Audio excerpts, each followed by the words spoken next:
Imagine if your city's streets were full of horse manure and the odd horse carcass here and there.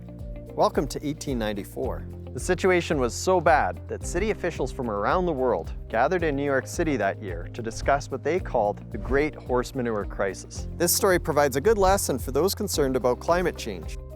Back in the 1800s, people traveled from place to place using horses. In London alone, there were about 50,000 horses being used for transportation. As a result, city streets were covered in horse manure, as animals obviously don't run to porta potties when they have to do their business. Horses would also sometimes die in the middle of the street and lay there for a few days before being removed.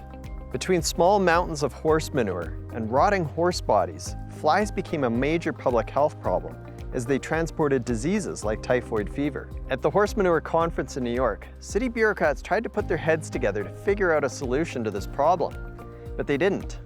An inventor did though, Henry Ford. He created the internal combustion engine, which led to people driving more instead of riding horses. Currently, politicians around the world are trying to figure out how to reduce emissions and address climate change. Just like the horse manure crisis, it won't be politicians that solve this problem, but rather entrepreneurs. We've already seen inventors step up with some great ideas. For example, Pond Technologies in Ontario is using algae to essentially eat carbon dioxide. The algae can then be processed to make all kinds of useful products, such as biofuels, animal feed, and blue food coloring for things like M&Ms. In Calgary, a business called Carbonova is taking captured carbon dioxide and using it to make carbon nanofibers.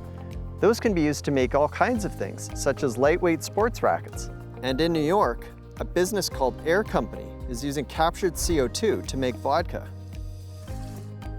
While politicians are panicking about climate change, entrepreneurs are stepping up to the plate, and we should be talking more about the great work they're doing and how to support them. To see more inspiring examples, please visit secondstreet.org, and don't forget to hit the subscribe button.